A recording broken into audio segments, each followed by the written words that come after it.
Welcome to Lakshya Institute Pathankot channel. So today in lecture 8 we will discuss all the questions which are there in the previous NEET examination for class 11th for chapter 8 cell the unit of life.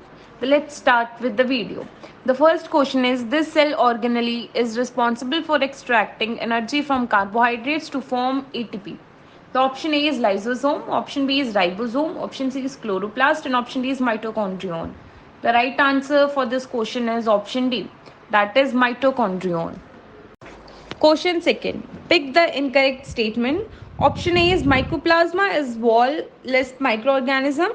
Option B is pili and fimbriae are mainly involved in motility of bacterial cell. Option C is the bacterial cell wall is made up of peptidoglycan. And option D is cyanobacteria lack flagellated cell. The right answer is option B. Pili and fimbriae are mainly involved in motility of bacterial cell. Question third. As per the fluid mosaic model, plasma membrane is composed of option A is phospholipids and integral proteins. Option B is phospholipids, extrinsic proteins and intrinsic protein.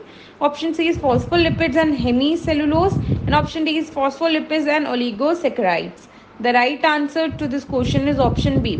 Phospholipids, extrinsic protein and intrinsic proteins.